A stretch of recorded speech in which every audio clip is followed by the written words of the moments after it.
और ये देखिए सीधी तस्वीरें इस वक्त आपको दिखा रहे हैं आपके टेलीविजन स्क्रीन पर। प्रधानमंत्री नरेंद्र मोदी यूएई पहुंच चुके हैं और साथ में आपको यूएई के राष्ट्रपति यहां नजर आ रहे होंगे। बहुत महत्वपूर्ण दौरा है, लेकिन पहुंचते ही कैसे स्वागत वहां प्रधानमंत्री नरेंद्र मोदी का किया गया है, उसकी तस्वीरें भी गार्ड ऑफ ऑनर प्रधानमंत्री नरेंद्र मोदी को दिया गया। ऐसे वक्त पर प्रधानमंत्री नरेंद्र मोदी की ये यात्रा हुई है जब पूरी दुनिया की नजरें हैं इस दौरे पर। पहले इन तस्वीरों को जरा देखिए। प्रधानमंत्री का जब स्वागत किया गया, उन्हें गार्ड ऑफ ऑनर दिया गया और साथ में यूएई के राष्ट्रपति आपको यहां नजर आ रहे होंगे। हालांकि जैसे ही प्रधानमंत्री नरेंद्र मोदी यहां पर पहुंचे, तस्वीरें वो भी देखने को मिली जब यूएई के F-16 विमानों ने पीएम का जो विमान था उनके हवाई क्षेत्र में प्रवेश करते ही उनको एस्कॉर्ट भी किया गया और उसके बाद पहुंचते ही स्वागत प्रधानमंत्री नरेंद्र मोदी का। कई सारे ऐसे मायने हैं जिसके मुताबिक बहुत महत्वपूर्ण दौरा माना जा रहा है। सबसे पहली बात यह है कि ईरान जो युद्ध इस वक्त चल रहा है उसके बाद पहली बार प्रधानमंत्री नरेंद्र मोदी का यहां पर पहुंचना, वो भी ऐसे वक्त पर जब हॉर्मुज स्ट्रेट अभी भी बंद है।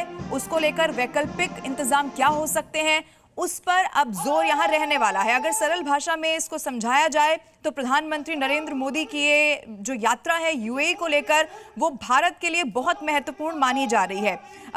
चूंकि निवेशक देश रहा है, एक लंबा चौड़ा व्यापार का इतिहास है यूएई और भारत का, लेकिन यहां पर पहुंचना, ऊर्जा सुरक्षा, बहुत जोर इस पर रहने वाला है। कई महत्वपूर्ण ऐसे समझौते रहेंगे जिन पर हस्ताक्षर भी होने वाले हैं।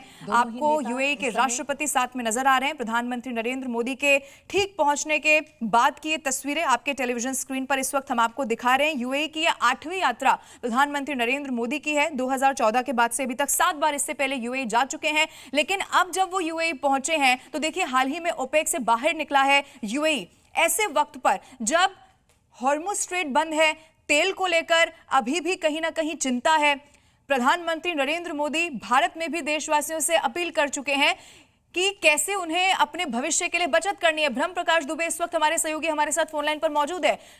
ये तस्वीरें जो ब्रह्म प्रकाश हम दर्शकों को दिखा रहे हैं, ये दौरा प्रधानमंत्री का बहुत महत्वपूर्ण है। ओपेक से बाहर निकलने के बाद यूएई पहली बार पहुंचे हैं प्रधानमंत्री। क्या संदेश है, क्या होने वाला है, बताइए।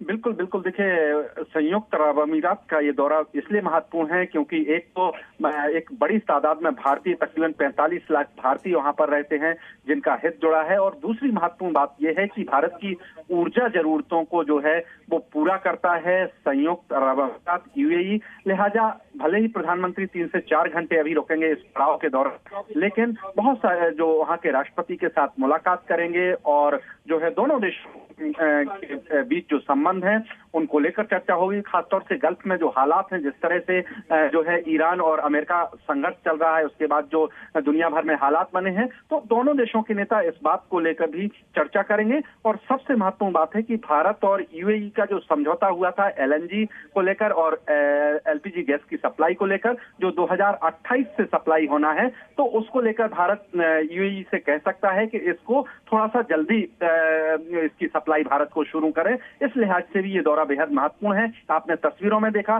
कि किस तरह से प्रधानमंत्री नरेंद्र मोदी वहां पर पहुंचे, भव्य स्वागत किया गया, किस तरह से उनके जो प्लेन को, प्रधानमंत्री के प्लेन को जो है जेट से बिल्कुल सिक्योरिटी दी गई और एक गार्ड ऑफ ऑनर दिया गया, शानदार स्वागत किया गया। तो ये दिखाता है कि भारत और यूएई के रिश्ते कितने महत्वपूर्ण हैं। जी। और ब्रह्म प्रकाश, इस वक्त प्रधानमंत्री नरेंद्र मोदी का वहां पर पहुंचना, जैसा कि हमने पहले भी कहा, ओपेक से बाहर अब आ चुका है यूएई, तेल का उत्पादन अब वो ज्यादा कर सकता है। ऐसे में एक इसको कहा जा सकता है बेहतर प्राइसिंग में मिलना और स्टेबल सप्लाई मिलना, उस पर जोर रहेगा प्रधानमंत्री का। बिल्कुल बिल्कुल, देखिए ऊर्जा जरूरतों को लेकर भारत और यूएई आगे बढ़ सकते हैं। उसकी दो महत्वपूर्ण वजह हैं कि एक तो भारत और यूएई के बीच एक एलएनजी को लेकर समझौता हो चुका है, गैस सप्लाई को लेकर, जिसकी सप्लाई 2028 से शुरू होनी है। दूसरी महत्वपूर्ण बात कि ओपेक से बाहर आने के बाद जो है अब इस फाउंडेशन में नहीं रहेगा यूएई की एक निर्धारित मात्रा में ही उत्पादन करना है कच्चे तेल का, क्रूड ऑयल। ठीक है, ओके ब्रह्म प्रकाश, बहुत शुक्रिया आपका हमारे साथ जुड़ने के लिए, जानकारी दर्शकों तक पहुंचाने के लिए, शुक्रिया।